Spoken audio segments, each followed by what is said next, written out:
Eu sou uma das coautoras do Guia de Contratações Públicas de Inteligência Artificial.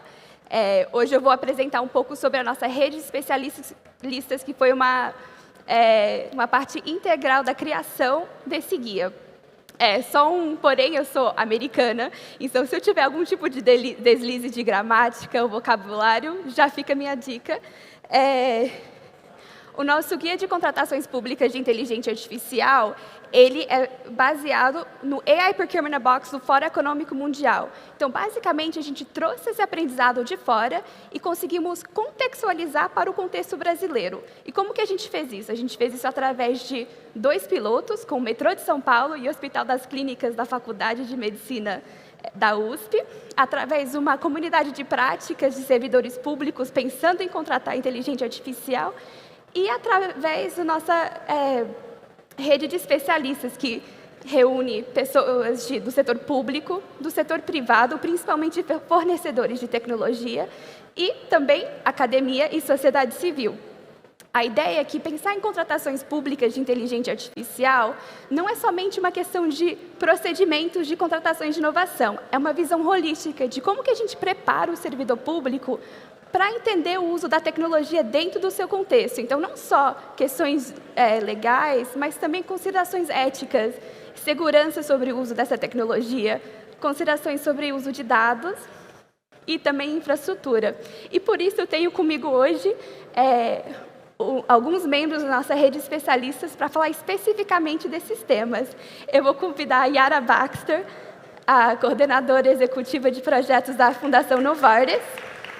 Conosco, virtualmente, temos também o Juan Pablo Rincón, que é Head of Capture and Design de Negócios da América Latina, da Amazon Web Services. E temos também a Priscila Costa, que é a líder de projetos do Instituto Telas, e o Fabrício Braz, que é líder de inteligência artificial do AI Lab da Universidade de Brasília, aqui conosco. Sentamos? Você vai sentar aí? Sentamos. Tá bom. Diz que a gente pode enxergar por lá. Ó. Eu acho que a gente tem mais uns 2 minutinhos até todo mundo entra, mas hoje a gente tem algumas atividades sobre o lançamento do nosso guia. Temos essa conversa com especialistas hoje, atualmente, e depois a gente vai ter uma fala institucional dos membros fundadores do C4IR, que vai entrar o meu parceiro de trabalho, o Rafael Fácio, procurador de Estado e fellow do Fórum Econômico Mundial, representantes do Ministério de Ciência, Tecnologia e Inovação, Procuradoria do Estado de São Paulo, o Ministério de Economia e, claro, o Governo de São Paulo, a Secretaria de Desenvolvimento Econômico. E é excelente ter vocês aqui conosco e estou animada para a nossa conversa. Agora sim, temos os nossos especialistas. Boa tarde a todos, Fabrício, Priscila, Juan Pablo. Já dei uma introdução sobre todos de vocês, então quero começar com uma pergunta geral para todos, que é, na opinião de todos,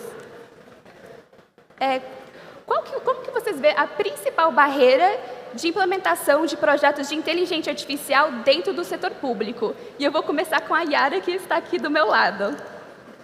Bom, boa tarde. Eu represento a Fundação Novartis, que, de alguma maneira, vem liderando processos de inteligência artificial na área da saúde. Então, não só aqui no Brasil, como fora do Brasil, participando do que seria a Broadband Commission, que é uma coalizão de instituições que estão buscando uma harmonização em vários conceitos. Então, é uma ação que vem desde 2017 e que parece perto, né? Mas vem vindo em velocidade exponencial, como é o ambiente da inteligência artificial.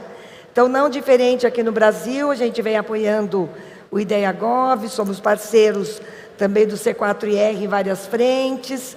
Temos parcerias também com o Quebec, que também tem uma parceria com o Estado de São Paulo, então nós estamos também fomentando essas discussões. E com isso, a resposta ela não é minha, né? Acho que é uma resposta nossa. Eu vou dizer que talvez o nosso grau de maturidade para receber tecnologia ainda precisaria ser melhor trabalhado. Então, talvez a nossa jornada de amadurecimento é uma das nossas barreiras. Acho que a gente ainda está no começo do processo. Excelente, isso está em linha com o que vários servidores públicos falam. Eu tenho medo de contratar inteligência artificial porque eu não conheço o nível de maturidade em termos de infraestrutura, questões institucionais, capacitação, para receber essa tecnologia. Agora eu vou fazer a mesma pergunta para o Juan Pablo.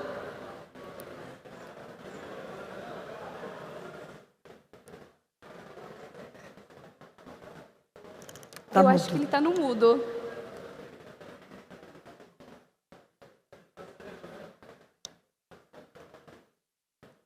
Não, infelizmente não dá para ouvir. Não sei se é com o Zoom ou será que é aqui? Eu vou falar, vocês me... Isso.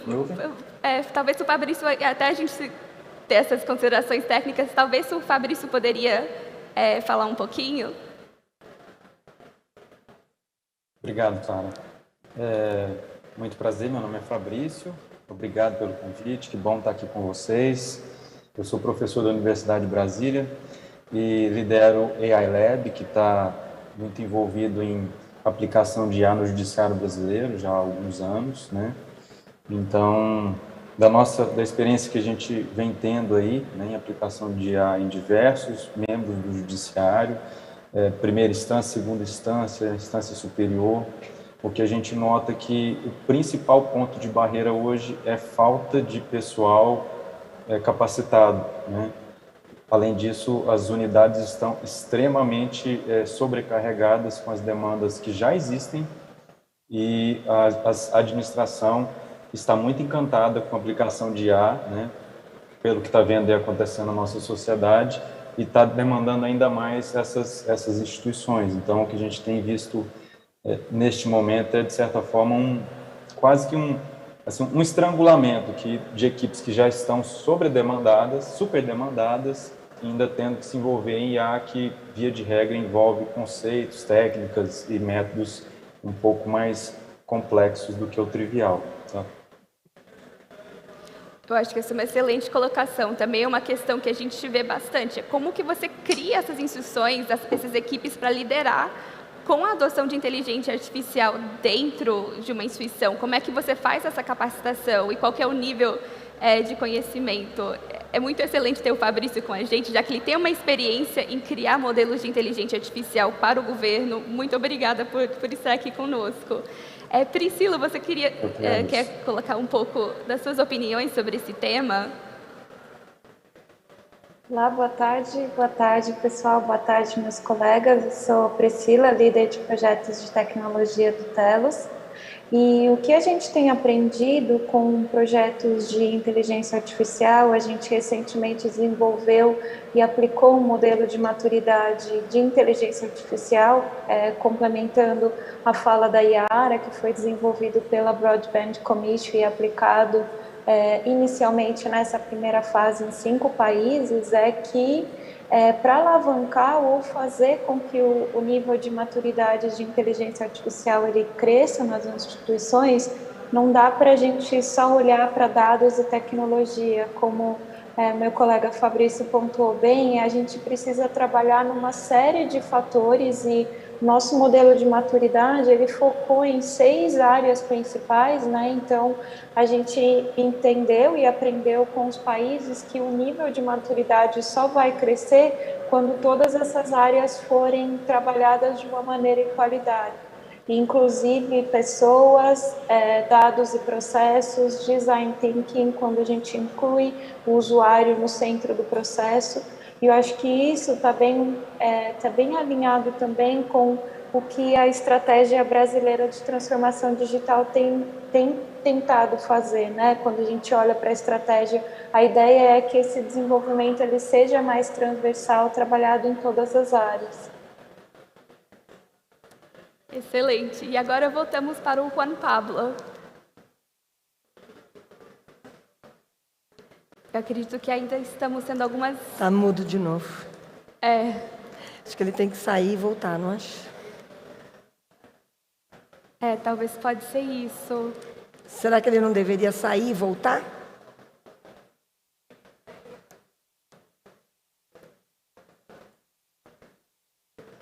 Bom, enquanto isso, algumas considerações sobre a visão holística que a Priscila deu sobre o que é, né, pensar em uma maneira holística de preparar a sua instituição.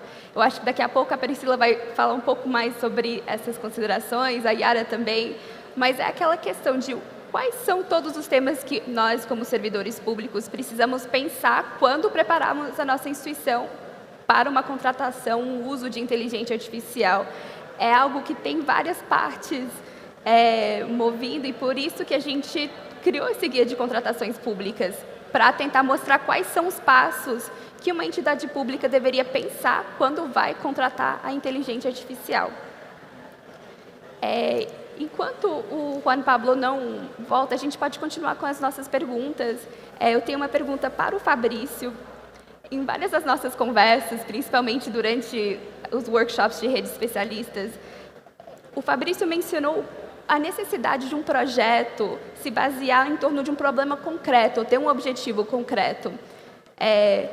Eu queria perguntar para o Fabrício também, para todos vocês ouvirem, por que isso é uma necessidade? E quais são as consequências para gestores de um projeto perderam a direção do seu projeto original por não ter um problema, um objetivo concreto? Então, claro, a gente tem falado muito sobre isso, né? O que a gente observa é que existe em muitos casos hoje um problema em busca de uma solução em busca de um problema, né? Então, como a aplicação de IA e Machine Learning tem sido uma coisa assim que chama muita atenção e gera muita repercussão, né? Os gestores, especialmente os gestores que não têm assim, muita densidade a respeito do assunto, eles começam a demandar suas áreas internamente para que encontrem uma forma de aplicar IA. Então, que a gente vê isso, a consequência natural disso são iniciativas sem resultados concretos, muito bem observáveis ou que dê retorno de fato para a sociedade, né? Eu estou chamando a atenção aí para entes públicos, né? Então, esse talvez seja a principal consequência, que é o uso de recurso público para algo que não vai trazer retorno efetivo para a sociedade, tá? Além disso, você tem a inevitável que eu já comentei aqui, sobrecarga sobre os servidores, que já estão super demandados e são envolvidos em atividades que, eventualmente, eles não têm densidade para resolver aquilo e não têm também a visão ou o skill necessário, as habilidades para estabelecer a conexão entre o problema que a área de negócio sofre, a dor da área de negócio e possibilidades, oportunidades e técnicas que a IA vem para resolver, né? Que estabelecer um encontro entre a área de negócio, demandas de negócio, dores de negócio e soluções técnicas que a IA proporciona.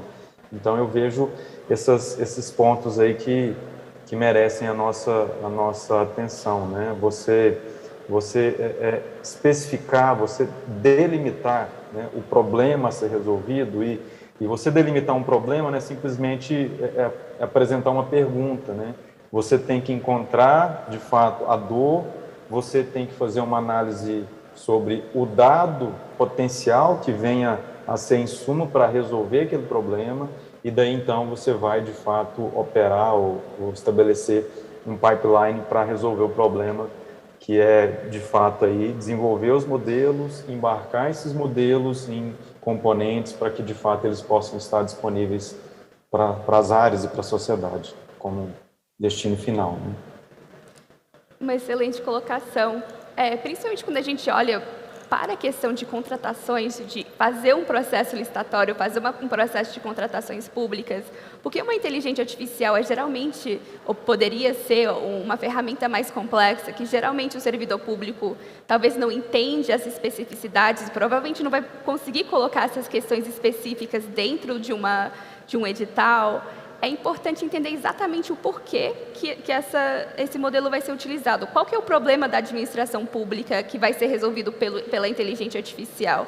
Ter essa ideia já ajuda a gente a encaixar uma compra de inteligência artificial dentro de um processo de contratações públicas de inovação, olhando uma encomenda tecnológica, igual tivemos no metrô de São Paulo, que temos um problema claro a ser resolvido, e isso deixou a gente ter um processo de contratações públicas que vê mais as qualificações de um possível candidato de modelo de inteligência artificial, então focando a contratação num problema a ser resolvido, e em Sim. vez de prescrever a tecnologia. Eu acho que isso é extremamente importante.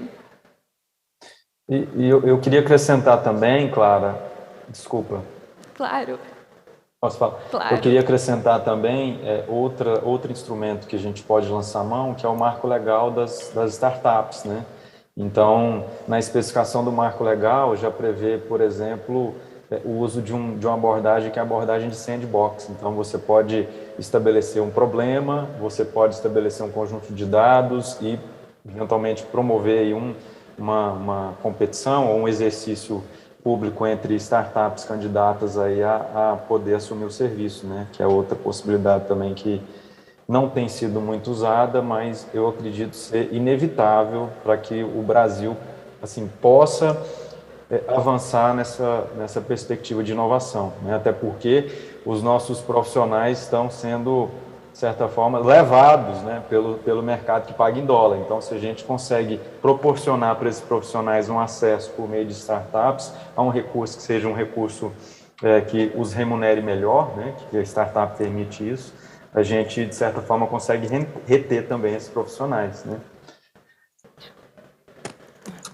Uma excelente colocação. É realmente uma dos objetivos do nosso guia, colocar em vista todas essas maneiras diferentes de contratações públicas, como o marco legal de startups, como a nova lei de licitação, e ver exatamente como que a gente pode encaixar uma contratação de IA baseado num problema real a ser resolvido da administração pública. Bom, por enquanto, o Juan Pablo ainda não voltou, então muito obrigada pela resposta, Fabrício. Agora eu vou para a Yara. Quando nós do C4R conversamos com o setor público, vimos várias incertezas sobre quais são os pré-requisitos para adotar a inteligência artificial, como, por exemplo, acesso a dados, infraestrutura ou até questões institucionais. Como que você define maturidade para a inteligência artificial?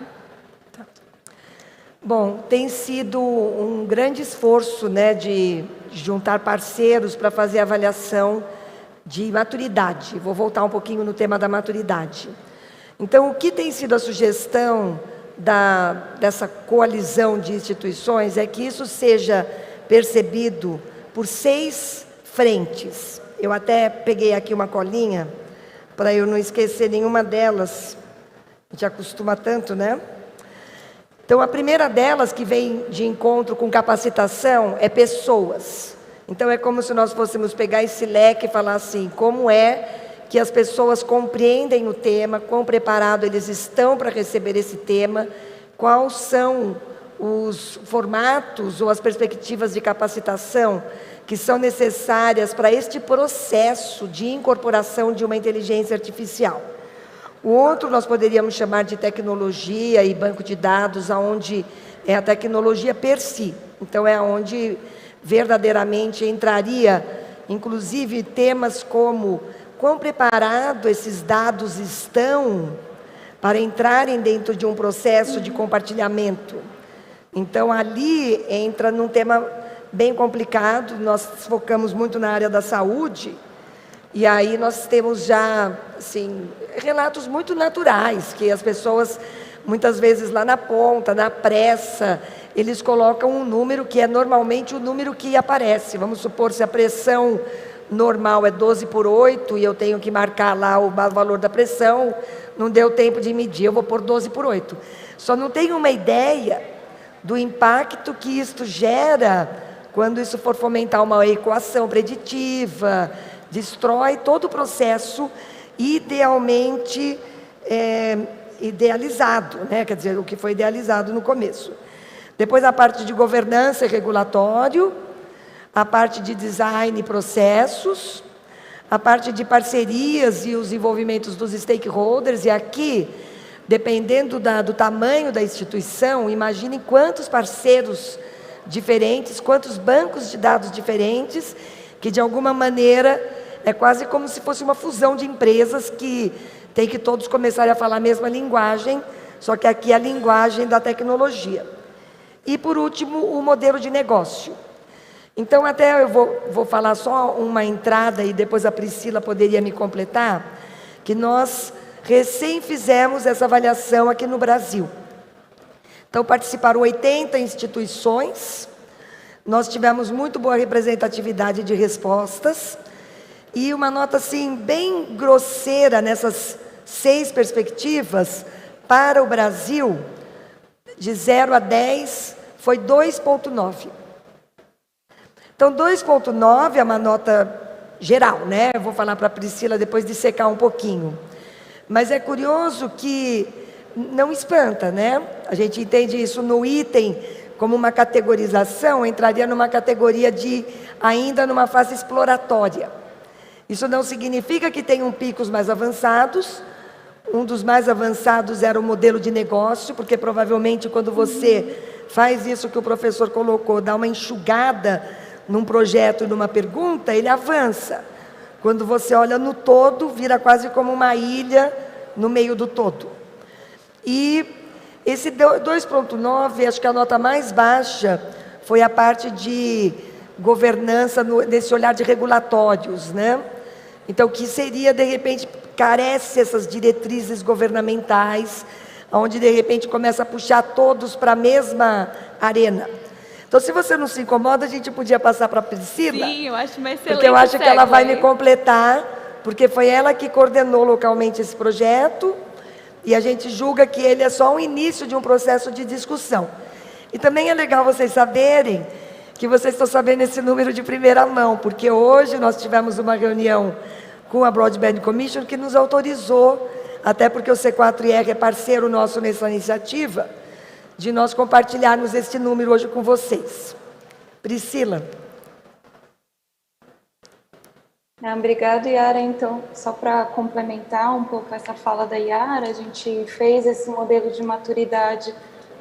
A princípio, a gente lançou ele em 5 países, aqui mais no sul global. Então, ele foi desenvolvido na Argentina, no Uruguai, no Brasil, no Chile e também nessa complementaridade nas Filipinas. A gente queria comparar países em categorias de subdesenvolvimento que estavam similares ou tinham características em alguns aspectos com o Brasil, né?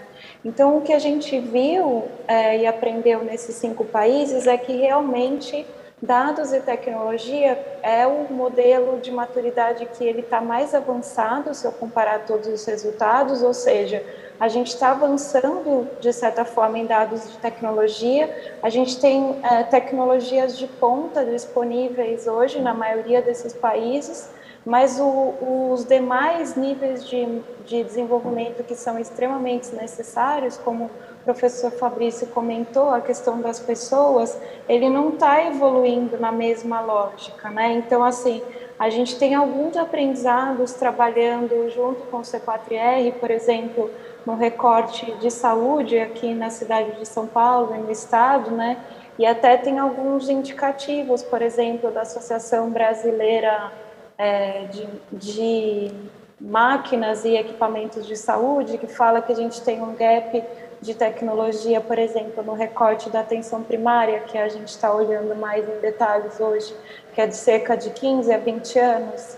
E aí, quando a gente olha nesse global, principalmente com as recomendações que foram enviadas pelos especialistas, é que realmente a gente tem um gap, né? A gente falar em inteligência artificial e machine learning hoje está muito na moda, né? Todo mundo quer ter solução de inteligência artificial e machine learning, mas na prática isso tem uma ruptura, assim, porque eu acabo olhando muito para a tecnologia como uma solução fim, né? Eu acho que e isso um dos indicativos, acho que tem um artigo que foi publicado agora, recente, para o pessoal de Harvard, né, olhando a inteligência artificial para todas as soluções, por exemplo, que foram feitas para implementar ou acompanhar a Covid, né, e 90% delas, elas não vão ter aplicabilidade prática, elas não conseguem ser escaladas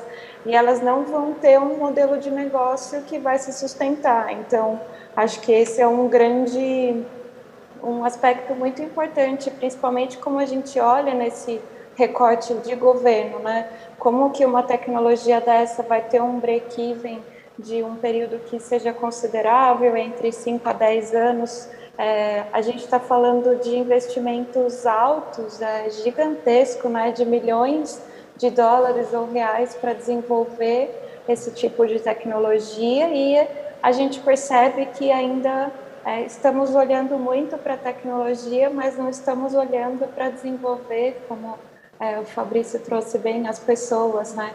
A gente tem um LAC, por exemplo, hoje, se a gente olha para começar pelos currículos das faculdades, das formações técnicas, não é só de inteligência artificial, mas de modelos de dados, de análises estatísticas, modelos matemáticos, assim, que precisam ser incorporados em várias instâncias educacionais, principalmente em saúde, nas disciplinas de até de medicina, enfermagem. A gente está falando muito pela experiência de saúde, que é onde o nosso modelo aconteceu, mas acho que todo mundo tem olhado bastante hoje para a saúde. E aí, como a Yara comentou, né, a nossa ideia é lançar um white paper contando como foi a história de todos esses países. Nas próximas semanas, a gente vai estar conversando com o C4IR também para divulgar todo esse material que a gente colheu no Brasil. A gente teve comentários da rede de especialistas que foram bem significativos na participação dos nossos eventos também. Tiveram especialistas que realmente estão com a mão na massa, como a Yara comentou, o pessoal do HC, do metrô, e realmente estão tentando implementar projetos, né? E acho que o Fabrício comentou bem também, esse marco das startups, acho que é uma questão regulatória importante, mas ainda muitos governos, e a gente precisa democratizar mais esse conhecimento, porque os servidores públicos, a maioria deles ainda não estão familiarizados com isso, então a gente tem educacionalmente mesmo, como que a gente vai incluir todas as pessoas nessa abordagem, né? Eu acho que era isso um pouquinho do que a gente aprendeu, então nas próximas semanas a gente deve divulgar esse material para vocês, se vocês puderem comentar, e acho que vai ser bem bacana na rede de especialistas até no C4, que a gente aprende bastante trocando conhecimento com pessoas que já estão implementando projetos para a gente fortalecer esses conhecimentos. Obrigada, Clara.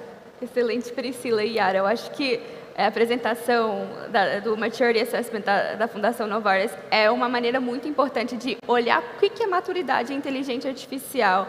Eu acho que foi excelente que a gente ficou parceiras de um projeto e da outra. Foi muito bom ter o conhecimento de vocês dentro do nosso projeto, do nosso guia também, pensando em todas as maneiras diferentes que a gente deveria pensar em maturidade de inteligência artificial. Eu acho muito legal que, geralmente, quando a gente pensa em maturidade, a gente pensa em coisas mais específicas, de infraestrutura, de considerações técnicas. E aqui, essa avaliação, com seus pilares, você vê que é um ecossistema de coisas que precisa acontecer dentro de uma organização, ou, nesse caso, dentro de um país, para chegar num nível que podemos adotar a inteligência artificial de uma maneira que é eficiente, que realmente cria valores e que é ético. Falando um pouco sobre esse tipo de maturidade, isso me lembra bastante do nosso piloto com o Hospital das Clínicas. Que o nosso piloto com o Hospital das Clínicas não foi necessariamente uma contratação pública. Basicamente, a gente acompanhou como que o hospital fez essa colaboração entre seus departamentos para chegar no momento que eles tiverem o seu data lake para poder contratar inteligência artificial. Então, vemos todas as questões que eles fizeram, não só em termos de maturidade técnica, mas principalmente em termos de mudanças institucionais, a criação de novas entidades para poder ver essa transformação do hospital numa cultura baseada em dados, para depois facilitar a contratação e o uso de inteligência artificial dentro do seu ecossistema. E aí a gente vê que tem várias partes diferentes, que não é só ter conectividade, não é só coletar dados, às vezes entidades têm vários bases de dados diferentes, mas não tem uma maneira de conectar, não tem interoperabilidade técnica, ou talvez não tenha essa troca entre departamentos dentro da mesma entidade. E para realmente chegar num nível que você pode ter uma troca interessante com o fornecedor, de entender exatamente o que você tem de dados ou que você precisa de dados para solucionar o seu problema com inteligência artificial, é importante fazer essa colaboração entre todas as instituições dentro do seu organismo público. Bom, eu não sei se o Juan Pablo vai voltar,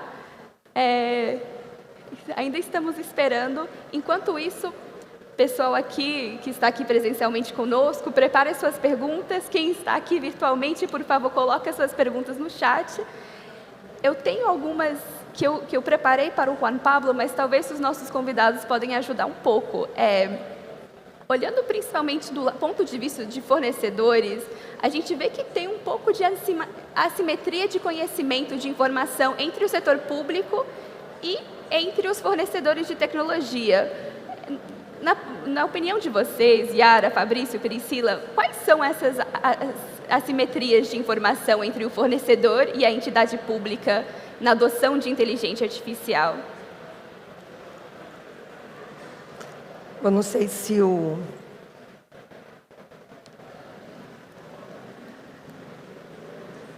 Então, o que eu vejo, gente, eu vou falar, assim, com silêncio, eu me senti convidado a falar, tá?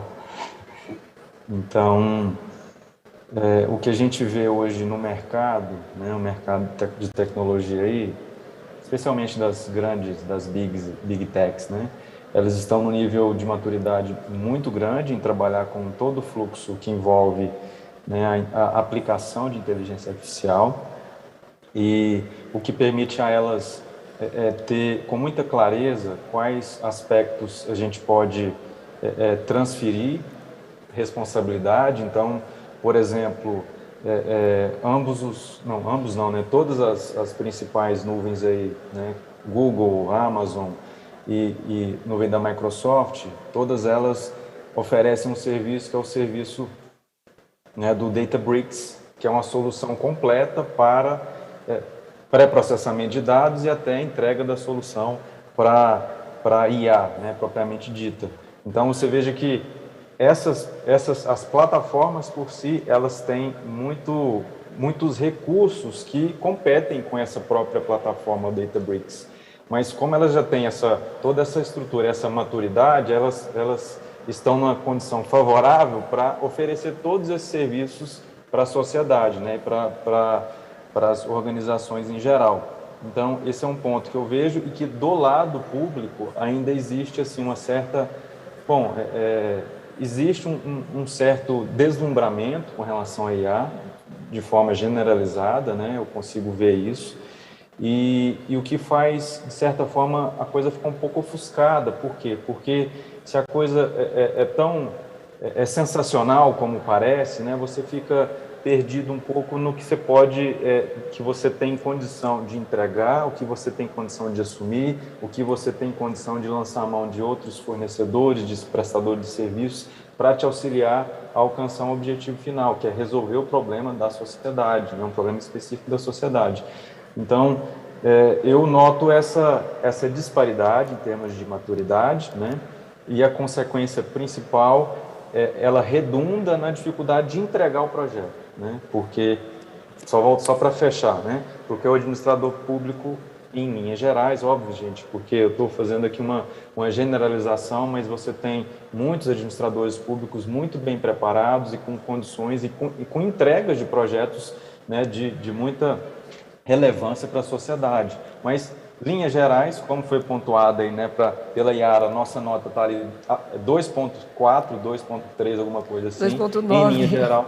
2.9, desculpa, 2.9. Então, a gente está numa situação muito desprivilegiada ainda, né? Muito pouco privilegiada. Então, o que eu vejo é isso, né? A instituição privada, ela está lá na frente, com condição muito mais favorável para se organizar. A situação do público ainda está se dando conta do que está acontecendo e querendo mostrar resultado político de aplicação de IA, que chama atenção, e as coisas não acontecem como desejado, né, pela sociedade. Então, essas são o que eu vejo aí. Excelentes colocações também, ouvindo né, de alguém que já serviu esse papel de fornecedor para o setor público. Não sei se é... Não, eu queria comentar um pouco da nossa experiência também, né? O que a gente vem percebendo é que existe essa tecnologia que já está disponível e os ambientes que já estão prontos com a sua tecnologia, obsoleta ou não, está lá a tecnologia, ela é muito, muito, muito fragmentada. Então, chega com um pacote de soluções muito legais. É claro que, imediatamente, todo mundo consegue vislumbrar o benefício do usuário, na hora. Então, vamos fazer, vamos fazer. Só que daí a gente tem que retroceder muito para começar. E aí é um verdadeiro exercício do fornecedor da tecnologia, vamos colocar nessas palavras, ele fazer o ajuste, porque ele vem com uma coisa, ele fala, bom, então agora você tem que me dar um tempo que eu vou ter que fazer uma adaptação disso aqui. Olha, agora a gente... Então, são tantas adaptações que a gente quase que pega um Frankenstein e a gente cria um Frankenstein já um pouquinho melhor, né? Mas é ainda um Frankenstein. E aí o maior receio no ambiente público, isso a Priscila e eu e o nosso time, a gente se debate muito, é a sustentabilidade.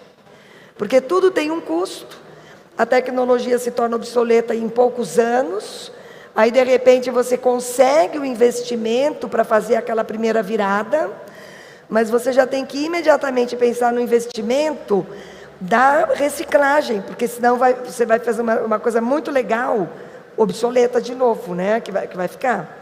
Então a gente se debate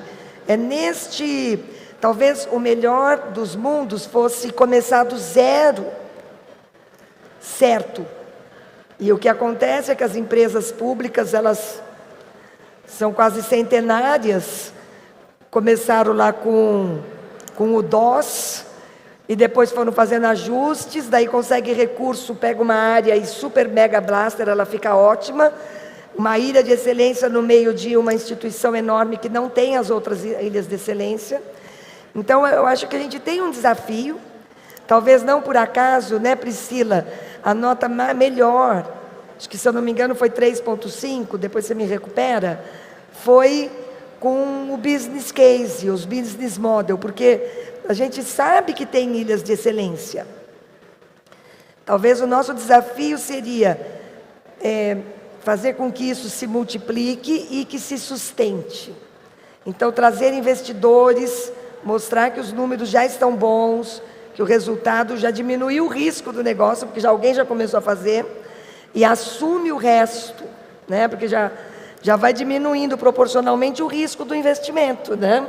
A partir do momento que você põe o negócio para andar, você já viu, não, esse negócio vai funcionar, agora é só fazer isso aqui acontecer.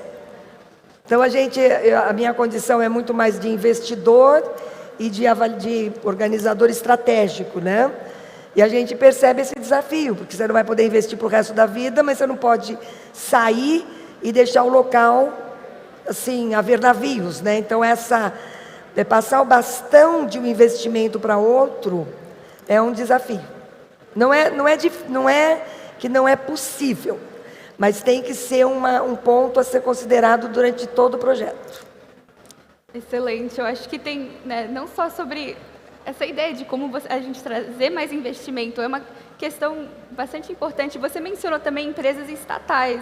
No nosso benchmarking que fizemos para esse estudo, a gente viu que, olhando para os Estados Unidos, mais de 84% de ferramentas de inteligência artificial usado pelo governo federal são feitos dentro de casa ou por empresas estatais. Então, tem um pouco de dificuldade de atravessar essa barreira de poder contratar de terceiros, de setor público, da academia, mesmo nos Estados Unidos. No Brasil também é uma questão parecida. É um dos nossos parceiros no projeto, que também faz parte da nossa rede de especialistas. A Transparência Brasil publicou um benchmarking de uso de inteligência artificial dentro do governo brasileiro em 2020, também achou umas considerações bem parecidas. De 44 ferramentas mapeadas, 33 foram desenvolvidas dentro de casa. Então, a gente vê essa incerteza que também pode ter muito a ver com essa assimetria entre setores públicos, fornecedores e tal. Eu não sei se a Priscila tem algumas colocações também. Claro, eu queria fazer duas pontuações, acho que disso que a gente tem falado, que assim, acho que um grande arcabouço hoje também é a questão regulatória ou ética, né? Então, quando a gente fala desses grandes fornecedores, por exemplo, que estão atuando em soluções onde estão envolvendo os usuários, né? Toda essa parte de compartilhamento de dados mais global também, como que a gente vai olhar para essas tecnologias no sentido de proteger os usuários e os cidadãos também de como que, enfim, como que a gente vai democratizar esse conhecimento, né? Eu acho que tem um estudo recente que até foi feito eu acho que é o World Economic Forum também, uma referência que estava comparando, por exemplo, o nível de transformação digital que hoje os governos mundiais eles têm para se desenvolver nesse sentido, né? E eu lembro que o primeiro país nessa parte de transformação mais digital, oportunidades, é a Índia e segundo lugar o Brasil, né? Então, se a gente olhar também para esses países mais emergentes que estão virando potências em tecnologia, acho que tem esse desafio também de como fazer esse gap tecnológico que o Fabrício comentou, do setor privado também vir para o setor público. E eu acho que um aspecto interessante que a gente aprendeu também no modelo Maturidade é como que a gente vai incentivar a criação de parcerias público-privadas, onde também o governo pode aprender com as empresas que já estão desenvolvendo projetos nesse sentido, e também em linhas de investimento, né, multissetoriais, ou como que a gente vai fazer, principalmente para mitigar o risco da adoção dessas tecnologias que têm valores financeiros muito altos, para promover também esse ambiente de cooperação, de desenvolvimento e alinhar para que essas empresas também estejam conectadas com o governo de alguma forma, né, que o nível de maturidade do país possa crescer e que esses setores também trabalhem em conjunto, tanto investindo em centros de excelência para a promoção de novos projetos e também apoiando a criação e até modelos de pesquisa mesmo que incentive. Acho que o Fabrício pontuou bem, né? Hoje acho que saiu uma notícia na Folha falando que o gap de pessoas de tecnologia que estão pedindo demissão ao mesmo tempo, né? Teve essa primeira onda nos Estados Unidos e agora essa segunda onda no Brasil. Então, acho que a gente está perdendo os talentos, né, de tecnologia, principalmente para ofertas em euro, em dólar, e assim, se a gente não tiver esses talentos disponíveis também no país, de maneira estratégica, né, como a gente vai ter um gap aí de como que a gente vai ter competitividade nesse setor também. Excelente colocações. Essa questão de fuga de cérebros, de brain drain, de tentar criar os nossos próprios ecossistemas, não só no setor privado de fornecedores, mas também na academia, eu acho que é uma das grandes challenges ou barreiras de uso de inteligência artificial, desenvolvimento de inteligência artificial aqui no Brasil como em outros países do sul global. Eu acho que isso é uma questão extremamente importante. E sobre o primeiro ponto, ética, eu acho que, para mim, isso é um dos primeiros pontos de assimetria de formação entre fornecedores e entidades públicas, entidades contratantes. Às vezes, tem tantos princípios éticos no mundo, desde a OCDE, desde o Tratado de Montreal, acho que acredito que tem mais de 86 sets diferentes de princípios éticos para o uso de inteligência artificial.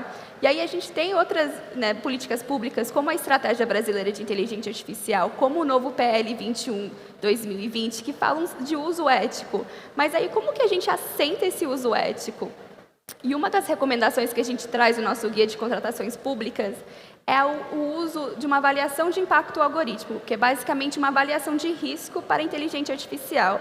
A ideia é que o contratante ele faz essa avaliação olhando principalmente o contexto onde a inteligência artificial vai ser utilizada, sabendo que alguns contextos, como segurança pública, como saúde, são um pouco mais arriscados, que tem esse toque para, talvez, ter um impacto na vida e nos direitos de indivíduos, olhando questões de acesso a dados, qualidade a dados, e também olhando a própria capacidade da organização, da contratante, a mitigar esses riscos, né, olhando processos de audição, olhando governança dentro da instituição. E tudo isso é algo que deveria ser mostrado para o fornecedor, falando, olha, a gente tem esses riscos de uso de inteligência artificial, como que a sua proposta vai ajudar a gente a mitigar esses riscos? Como que a gente pode trabalhar juntos para ter esse uso, para usar essa tecnologia dentro desse contexto de uma maneira que é ético, que é responsável e que não vai infringir direitos de nenhuma comunidade ou criar danos até para a própria organização. Essas são questões super importantes. Eu vou chamar agora o nosso analista sênior da plataforma de inteligência artificial, o Julien, que eu acredito que está por aqui. Ele vai falar algumas das perguntas que temos do chat. Se também alguém quiser, aqui da plateia, ter alguma pergunta para um dos nossos palestrantes ou para mim mesmo, por favor. Se não, continuamos.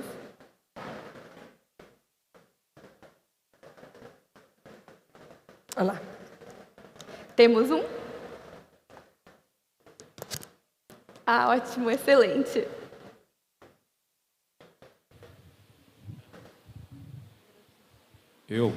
Boa tarde, parabéns aí pelo painel, excelente tema.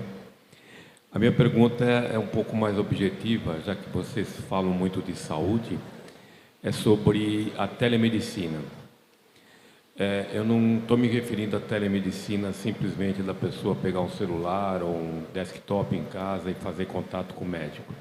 Eu estou falando de algo um pouco mais aprofundado e que dê acessibilidade ao cidadão dele poder ter até uma série de exames preliminares, etc. A gente vê, já tive a oportunidade de ver em outros países, as cabines de telemedicina. Então, elas têm lá não só uma anamnese, como vários outros exames que já é possível ser feito lá, como medição de pressão, febre, até exame de sangue, entre outros. Eu queria comentar sobre o assunto, ou melhor, queria ouvir a opinião de vocês sobre esse assunto. E se, falando de governo, isso acho que seria uma forma, pelo menos que eu acho que ajudaria muito a eliminar esse excesso de pessoas, dificuldade das pessoas com acesso a pronto-socorros, hospitais, etc. Pelo menos um primeiro socorro, eu acho que já ajudaria bastante, né? Obrigado. Eu posso responder e depois a Priscila me complementa, Pri, pode ser? Bom, a nossa parceria é com a Secretaria de Saúde da cidade de São Paulo, né? Então, eles adotaram fortemente, né, a telemedicina durante o Covid, e para isso eles estão com um piloto dessas cabines, porque a ideia ela é muito boa, né? Então não é difícil de perceber o quanto que essa ideia ela amplia acesso, ela facilita a conectividade com o usuário, também isso vem de encontro a partir dessa consulta, como que o usuário pode ser acompanhado no mesmo modelo virtual, como que nós podemos ir fazendo ele fazer parte desse seu processo de tratamento, do jeito que ele se empodere nesse processo. Isso também não vai longe do que a gente está propondo para o C4R, que seria essa proposta de trabalharmos nesse miolo, que ele vira todinho virtual, né? Como se o paciente entrasse no ambiente de uma nuvem, então ele é atendido, daí ele vai para casa, mas ele está sempre atendido, né? Ele chega em casa, ele segue sendo atendido e o seu retorno é quase como se nós fizéssemos uma linha, a palavra certa é linha de cuidado, só que aqui na linguagem virtual fica até mais sonora, porque é verdadeiramente sem rupturas, né? Você vai fazendo a jornada do paciente todinha e assegurando o engajamento dele no processo. Então, a resposta é sim, é muito bem recebida, aqui falando em nome até de várias reuniões que a gente já teve, até com o C4R, junto com o que gerou todo esse processo de telemedicina no Ministério e tudo mais. A dificuldade, daí são o Frankenstein. Que eu já falei sobre ele, então eu trago ele de novo para a mesa. Então, a interoperabilidade aqui não é uma coisa simples, porque não é um equipamento numa outra unidade básica, são vários equipamentos, são várias organizações sociais, são muitas autonomias de tecnologia espalhadas, porque pode dizer assim, faz só uma açãozinha aqui de interoperabilidade com esses equipamentos aqui. Não é assim, não vai acontecer. Mas o conceito é bem visto. E é quase como uma mão de... não tem como retornar mais. O que pode acontecer, talvez ele demorar para ser implementado. Também, de novo, falando em São Paulo, a gente entende muito, como parceiro que nós somos, a dificuldade em você multiplicar tudo para 500 unidades básicas. Porque você pode fazer uma coisa muito legal numa cidade com 20 unidades básicas. Aí você vem para uma complexidade que ainda se somam, que aqui é o lugar onde a gente pretende explorar mais, que é quando ele é encaminhado para a atenção secundária, quando ele é encaminhado para a atenção terciária, mas ele tem que seguir sob a coordenação da atenção primária. Então a complexidade ela vai sendo em progressão geométrica por causa da matriz que se forma, né? É uma matriz de muita complexidade. A sua pergunta é muito complexa. Por isso que não deu para responder rapidamente. E uma pergunta muito importante para os tempos de hoje. Eu acho que ali você estava querendo fazer uma pergunta. Oi? Perfeito. Boa tarde a todo mundo. Obrigado pelo espaço. Eu queria perguntar uma pergunta abrangente para todos, né? Que a gente está falando sobre o implemento da inteligência artificial e tudo mais. Agora, eu acho que, na minha visão, é uma solução a implementação, mas também gera um problema mais para frente. Por quê? Porque eu acredito que, do mesmo jeito que a gente está resolvendo muitos problemas e está arranjando muitas soluções com a IA, a gente está criando um novo problema, na minha visão, né? Queria que vocês solucionassem, esclarecessem, no crescimento populacional. Vai ter tanta gente para trabalhar nesse mundo que a gente está substituindo por inteligências artificiais que podem, por exemplo, abolir 100, 200 cadeiras, 300 cadeiras e assim por diante.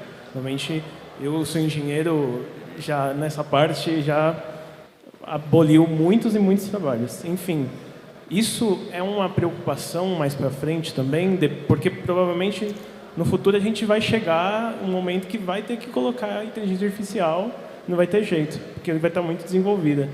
Mas mais para frente, será que isso não vai ser um problema por causa desse monte de gente que não vai ter praticamente, vai ter lugar, vai ter que se virar uma locomoção global de bloco? Essa é a minha pergunta. Obrigado. Eu acho que o professor podia ser o primeiro a responder, porque tem uma parte conceitual e depois a gente pode falar um pouco sobre a parte prática, né? Então, gente, especula-se muito, né, sobre a superinteligência, né? O momento em que a inteligência artificial, de fato, ganhe vida própria, né? Então, tem um livro, inclusive, que ele se chama, eu acho que é Superintelligence, não me lembro o autor agora, depois eu posso compartilhar com vocês, mas que ele traça reflexões nesse livro, assim, muito amplas sobre consequências até desse momento distópico que está por vir, né? Em que, né, as máquinas vão assumir todo o controle, né? Então, e aí tem várias propostas. É óbvio que isso é uma questão assim que a gente precisa discutir, né, com mais profundidade. É uma questão que vai surgir. Eu particularmente, eu tenho dificuldade que isso aconteça num espaço de 50 anos, né? Eu não acredito que isso venha acontecer. Mas o que é fato é o seguinte: a gente já tem muitos recursos que a inteligência artificial proporciona, que já oferecem, digamos, já tem desempenho até eventualmente melhor do que o ser humano, né? Então, um dos pontos nesse sentido é o carro autônomo, né? O carro autônomo, apesar de todas as digamos, as defesas contrárias à aplicação da autonomia completa do carro, ele já tem tecnologia para que, né, as consequências em termos de danos e redução em termos, né, de lesão e de morte, etc., no trânsito, isso, assim, acredita-se pelos resultados que esses veículos já proporcionam, que isso possa ser implementado neste momento, né? É óbvio que tem muitos outros interesses relacionados a isso, mas é um ponto muito relevante. Tem discussões a respeito de tarifação de serviços de inteligência artificial, tem muitas discussões de como remunerar essa massa social que não tem acesso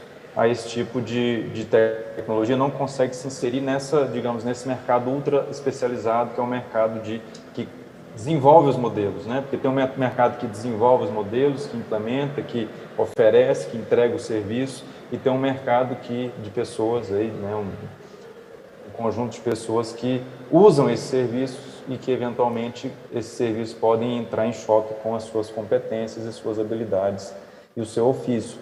Então, tem muitas discussões sobre isso. Eu acho que isso vai ser pauta aí para a gente, para os próximos 15 encontros que nós viermos a fazer aqui, com certeza. Mas essa é a minha pequena contribuição, né? Eu também concordo. É uma conversa que vamos ter que ter ao longo do, né, desenvolvimento dessa tecnologia e em contextos diferentes, em setores diferentes. Tipo, olhando agora no momento atual que estamos com a pandemia, vimos que o setor de saúde estava completamente overloaded, né? Então, o uso de inteligência artificial e outras tecnologias emergentes para ajudar questões de administração, operação, realmente ajudaram a aumentar essas considerações, ajudar seres humanos. Agora, lá para frente, não sei como podemos dizer isso. Talvez a questão realmente é como que a gente capacita a sociedade para poder ter ofícios ao lado de inteligência artificial, para realocar mão de obras que talvez serão substituídos pela inteligência artificial. Dentro do nosso guia, essa é uma das considerações éticas que falamos, tipo, se o uso dessa inteligência artificial dentro do poder público vai tirar emprego de algumas pessoas, é um impacto à instituição, à organização, e como que isso vai ser remediado, vai ter uma realocação dessa pessoa para outro departamento. Então, isso são uma das questões que, sim, quando o poder público implementa um projeto de inteligência artificial, o público vai olhar para isso, vai olhar se teve algum tipo de displacement de pessoal por causa da inteligência artificial. Mas eu concordo com o Fabrício, vai ser uma conversa por muito tempo, e eu acho que é uma conversa também por cada setor diferente. Não sei se a Yara e a Priscila... Não sei se a Priscila gostaria de... Claro, eu queria fazer um complemento, acho que também por uma outra lógica, né? Eu também sou grande defensora de uso de tecnologia para o bem ou para melhorar a eficiência dos processos, né? Eu acho que também a gente tem que olhar na oportunidade de melhoria que a tecnologia traz, principalmente se a gente tiver alguns recortes, por exemplo, redução de custo de saúde, né? Hoje acho que tem um desafio gigantesco, principalmente com o uso da telemedicina, como já foi trazido aqui, ou a adoção de novas tecnologias para monitorar os custos de saúde, né? Por exemplo, mais no recorte aqui do nosso projeto, né? Hoje a doença que mais mata no mundo são as doenças crônicas, né? Acho que a gente faz essa visualização no nosso trabalho com as UBSs aqui em São Paulo também, traz esse viés. Então, eu acho que também tem essa oportunidade de melhoria de como a gente olha para o uso da tecnologia, por exemplo, como a Clara comentou, né? O trabalho dos enfermeiros e dos médicos total, enfim, a carga de trabalho, o cansaço, e eles ainda estão fazendo muitas tarefas que são manuais, são ainda fazendo controles no papel, e assim, eles poderiam ter muito mais tempo para fazer as atividades mais de tratamento do paciente. E outra possibilidade também, acho que tem uma discussão muito interessante hoje internacionalmente, como que com a inteligência artificial a gente consegue até acompanhar de maneira mais eficiente os gastos públicos, né? Como que a gente consegue desenvolver algoritmos para que os recursos sejam destinados onde eles realmente precisam ser aplicados, né? Então, hoje a gente tem gaps por exemplo, na saúde populacional, onde a gente precisa garantir acesso e, por exemplo, que foi comentado antes, né? Se a gente pensa, por exemplo, qual é a dificuldade de uma pessoa, né, que tem para ter deslocamento para uma atenção básica de saúde, se ela tiver essa possibilidade, né? A gente tem com o Covid agora filas de pacientes tentando passar em consultas médicas, né? Isso é uma oportunidade também. Eu acho que tem toda essa questão ética. Acho que tem um livro bem interessante também que foi publicado sobre isso, que é o livro Scary Smart, que foi uma das pesquisadoras do Google, né? Que ela faz essas pontuações de como a gente vai fazer para talvez criar os outros novos trabalhos, né? E recentemente também saiu essa estatística que os 50 empregos que vão ser os tops nos próximos 20 anos, talvez eles ainda nem nasceram. Então, acho que a gente tem essa possibilidade de inovação também, que vai ter que ser muito rápida, principalmente para trabalhos subempregos ou trabalhos que podem ter formação de tecnologia e pode ser, enfim, melhor aproveitado. Acho que também temos que olhar para essa oportunidade de mudanças ou questões positivas também que o uso de tecnologia e inteligência artificial ele pode vir a trazer. Eu acho que eu vou querer só pegar um pouco esse gancho da Priscila, que é quando fala que existem ainda possibilidades de novos empregos que a gente nem idealiza, né? Eu acho que quando a gente analisa isso sobre o olhar que nós temos hoje, a gente começa a perceber que a gente vai matar vários empregos, assim, várias possibilidades, mas é o nosso olhar. O que a gente não está enxergando, é isso que a Pri está trazendo muito bem, é cada uma dessas vertentes, ou elas geram aqui pessoas preparando, por exemplo, o robô, alguém vai ter que fazer o robô, alguém vai ter que entregar o robô, ou vão ter coisas que vão surgir. Eu sou da geração que a nossa preocupação é que surgiu o computador. Então eu fazia as contas na mão, daí veio o computador, pera lá, ele está fazendo a conta no meu lugar e muito mais rápido e muito melhor do que eu faço. Mas o que a gente não percebe é que porque eu estava fazendo a conta, eu não estava fazendo uma coisa melhor. A partir do momento que alguém fez a conta para mim, então eu consegui olhar e falar, não, então agora eu tenho tempo para fazer aquilo que não estava sendo feito ainda. Então eu acho que talvez nós também temos que trazer uma outra responsabilidade, que o seu tema, assim como o professor, a Priscila falou, ele é muito discutido porque ele é importante, que vem muito de encontro com a ética. Então daí eu acho que trago um pouco para esse fórum aqui, para nós. Quando nós estávamos numa reunião com o Quebec, recentemente, até a Silvia também do Invest São Paulo também estava lá, tudo. Uma pessoa de lá falou o seguinte, se nós tínhamos noção da nossa responsabilidade em fazer parte desse processo de praticamente criar a inteligência artificial, por exemplo, nós aqui no Brasil. Nós somos uma elite, mas muitos dependem das nossas decisões, de alguma maneira. Até a decisão de não falar nada é uma decisão, né? E esta criação desse ambiente de inteligência artificial, ele vai ser mais ético, vamos pensar assim, ou menos ético, a depender deste momento que a gente está discutindo, das mesas que a gente senta para discutir, das regulamentações que saem em políticas públicas que a gente nem olha, não é comigo. Então, quanto que nós vamos estar verdadeiramente nos colocando proativos para criar um próximo passo justo? Porque para tudo dá para sair enviesado, mas para tudo dá para sair muito melhor. Então, a lei de proteção de dados é o início de um processo, mas ela não cobre tudo. Eu penso, inclusive, que as pessoas menos estudadas leem aquilo e falam, eu preciso disso para passar aqui no robô? Seria bom que o senhor concordasse. Então eu concordo, mas nem sabe o que está concordando. Então, e a gente também não vai ficar explicando o que ele está concordando. Então eu acho que a gente tem aqui um processo de responsabilidade até que os níveis de capacitação subam e que as pessoas comecem a entender o que significa aceitar ou não aceitar cookies, o que significa coisas muito simples, mas que já estão nos tocando, né?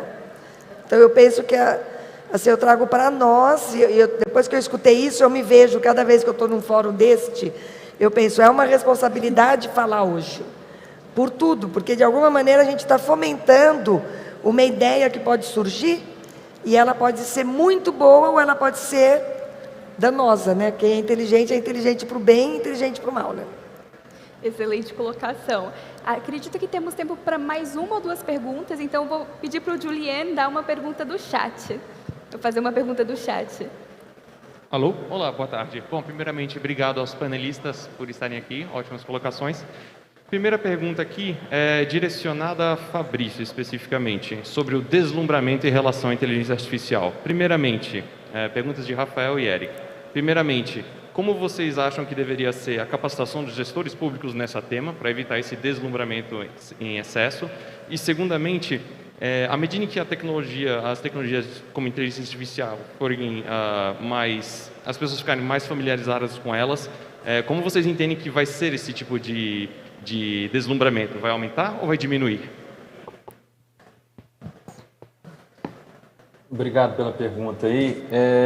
Eu acredito que você coloca aí, né, como tem que ser o treinamento desses gestores para não estarem deslumbrados.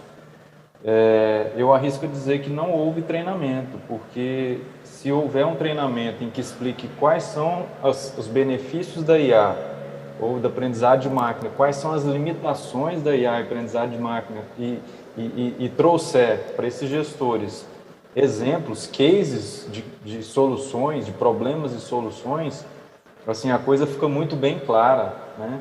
O que se vê hoje assim, as pessoas acompanham assim, notícias. Eu estou falando novamente, gente, eu estou generalizando, é óbvio que tem muitos gestores que são muito, muito bem preparados, né?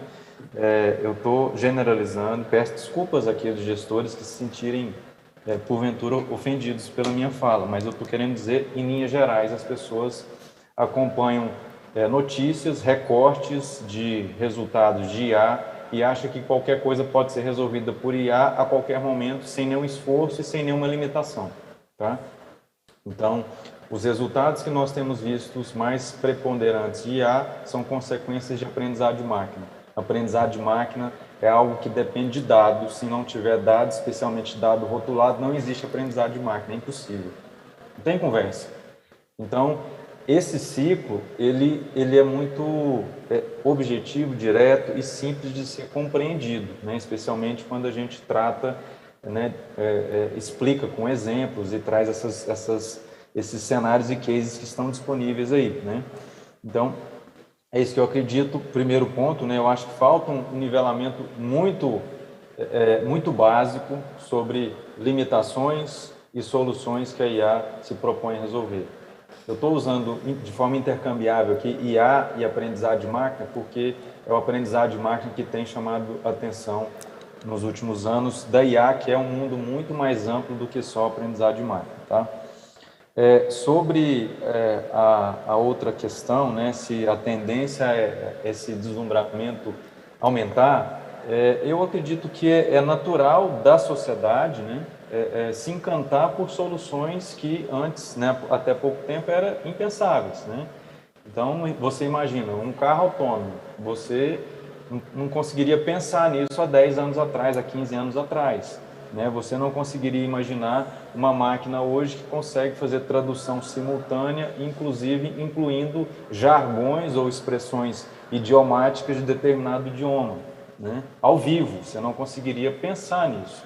Então, é natural que, para quem está exclusivamente, digamos, consumindo esses serviços, essas pessoas fiquem deslumbradas, porque é uma coisa tão longe de se alcançar, como isso é construído, que é natural. Então, a tendência é que as pessoas fiquem cada vez mais impressionadas com os resultados que a IA venha a proporcionar aí nos próximos anos. Eu acredito por aí, né? Eu não sei se é a mesma perspectiva da Priscila, da Yara e da Clara, né? Mas essa é a visão que eu tenho, né?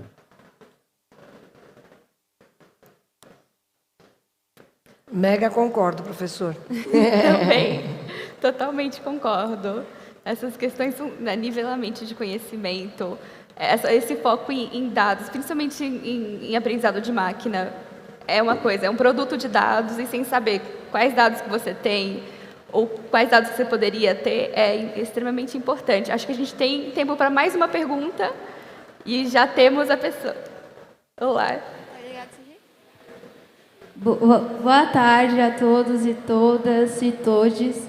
Eu me chamo Tieme e eu gostaria de saber como que vocês veem a introdução das redes neurais nesse nicho e como elas causam um impacto, tanto presente quanto futuro. Acho que é a Priscila.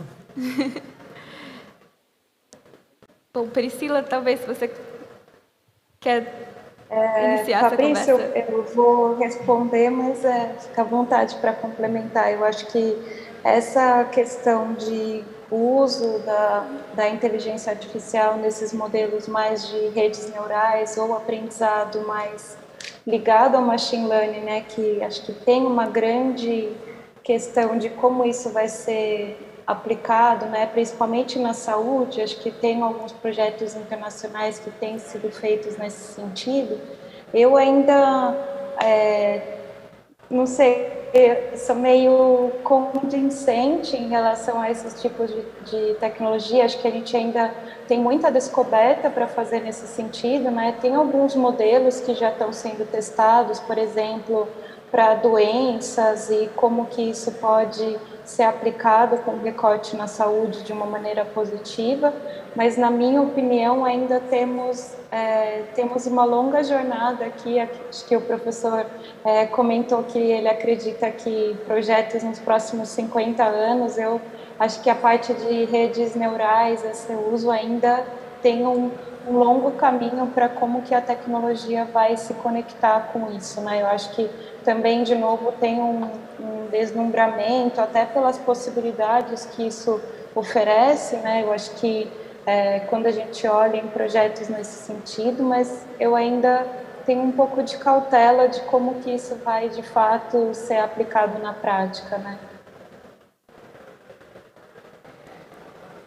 Eu confesso que eu fiquei um pouco confuso assim, sobre a pergunta, né? Eu queria devolver aí para, se houver tempo ainda, para quem estava no microfone, para tentar esclarecer um pouco mais qual que é a dúvida de fato. Assim, para mim eu fiquei com dúvida, né? Se às vezes, assim, porque hoje a gente tem muitos resultados contundentes, especialmente visão computacional, diagnóstico por imagem, que basicamente se usa redes neurais para isso, né? Então a gente tem visto aí nos últimos anos, especialmente de 2017 para cá, uma revolução na área de texto, né, de processamento de linguagem natural, né, com os novos modelos de redes neurais que surgiram a partir de 2017. Então a gente tem tido esses resultados, né? Assim, da minha parte, eu acredito que a gente tem hoje muito trabalho para aplicar o que tem de conhecimento disponível aí para a gente, né, para resolver problemas concretos na sociedade. Essas duas vertentes, né, visão computacional e a parte de linguagem, processamento de linguagem natural, elas nos trazem, assim, nos proporcionam condições de atacar frentes infinitas de soluções para a sociedade, né? Mas, de fato, eu fiquei um pouco em dúvida sobre qual seria, assim, a dúvida mesmo eu não me lembro o nome da pessoa, me desculpa, tá? Não gravei o seu nome que perguntou. É mais sobre a perspectiva mesmo, porque ainda é muito novo, né? E então, só queria saber a perspectiva que vocês têm sobre, porque ainda é uma coisa muito nova e muito polêmica, né? Então, eu particularmente, a questão polêmica aí, eu não consigo visualizar além do que já foi discutido em termos de ética, né, da questão do trabalho e tal, a gente já discutiu aqui, mas o que a gente vê e a perspectiva é que se amplifique cada vez mais o uso de redes neurais artificiais para a resolução de problemas na nossa sociedade, né, porque, assim, onde tem sido aplicado neste momento, especialmente eu posso afirmar assim com muita clareza que, especialmente na área de visão computacional, as redes neurais assim provocaram uma mudança completa, né, das capacidades. E na área da saúde, então, o diagnóstico médico por imagem foi algo assim sem precedentes. Isso tem acontecido também na questão de vídeo, né, aplicação em vídeo, mas a teoria mesmo, né, visão computacional. E a gente tem visto agora a aplicação dessas mesmas soluções em prontuário médico, para entender o texto que está ali, para entender, associar isso à parte da saúde, como que, né, se dá a evolução do quadro clínico daquele paciente, isso observando o prontuário médico dele, que é texto, né? Eventualmente observando imagens desse paciente associada ao prontuário médico dele, estudo, né, por meio de combinações de redes neurais, estudo tem, eu não acredito que a gente venha a experimentar no curto prazo, digamos, a defasagem, né, deixar de se usar redes neurais, né, é pelo princípio dela que, no final das contas, basicamente é um método matemático que aproxima qualquer função. Então, a tendência é que continue ainda por muitos anos, até que alguém invente algo novo. Bem interessante. Para mim, olhando principalmente para o uso no setor público, essas novas tecnologias, redes neurais, elas são mais complexas. Então, uma questão de mitigação de riscos de uso de uma ferramenta de inteligência artificial é a capacidade do servidor público monitorar essa ferramenta. Então, eu acho que com umas soluções de machine learning já é difícil fazer essa monitoração. Aí, quando é uma coisa mais complexa, como que a gente pode fazer que o servidor público se sente confortável em interpretar, né, a entrada para o modelo de inteligência artificial e a saída? Provavelmente não vai reconhecer toda a programação, mas como é que a gente pode fazer essa interpretabilidade de algoritmos mais complexos? Mas eu entendo que é bem complexo. Eu acho que a gente tem tempo para mais uma pergunta. E vou pedir para o Juliano de novo. Alô? Opa, pronto. Tem uma pergunta aqui direcionada a todos, mas eu vou jogá-la um pouco mais na linha da Priscila. Em termos de como há uma diferença de preparo entre o setor público e o setor privado ou as Big Techs para a adoção dessas novas tecnologias, voltando então à frente do Maturity Assessment, quais são os principais elementos que você sente que poderiam, que são mais imediatos a serem resolvidos, e como o lançamento do Guia de Contratações Públicas de IA vai mais facilmente ajudar a sanar essas dificuldades? Eu acho que teve uma questão que a gente aprendeu com o nosso modelo e tem aprendido bastante, por exemplo, com os nossos projetos de saúde, né? Acho que tem uma questão muito básica para a gente pensar em aplicação de qualquer modelo matemático com uso de inteligência artificial, ou, enfim, a gente precisa de dados, né? A gente precisa garantir um processo mínimo de coleta de dados. E aí, essa pode parecer uma questão muito simples, né? Mas se a gente garantir que a gente comece com uma boa coleta de dados ou começar a implementar a digitalização de alguns sistemas, principalmente na saúde, se a gente olhar um pouco mais para esse diagnóstico de visão, de implementação de soluções, por exemplo, nas unidades básicas de saúde, a gente observa que só esse processo mínimo de digitalização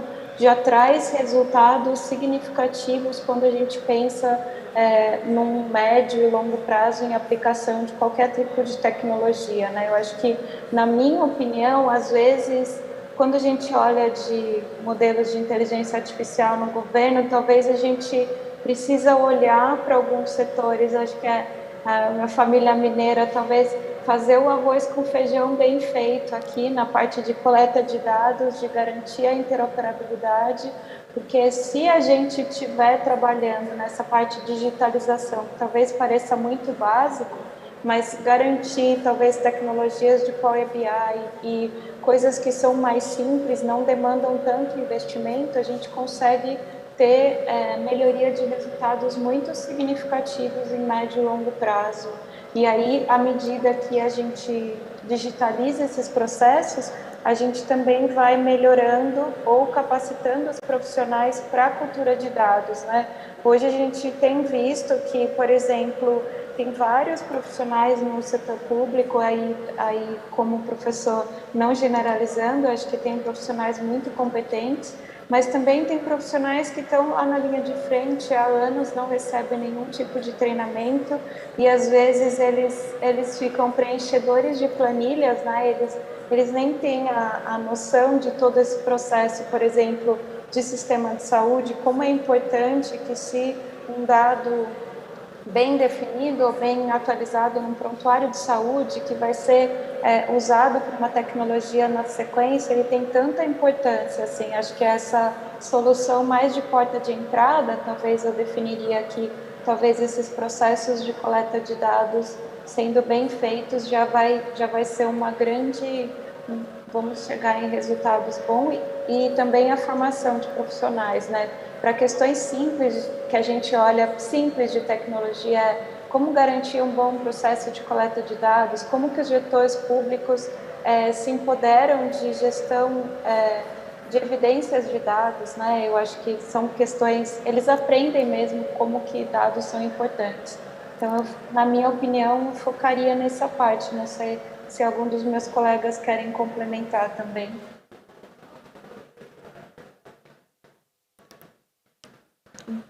Bom, acho que com isso a gente já termina a nossa primeira conversa nesse momento de...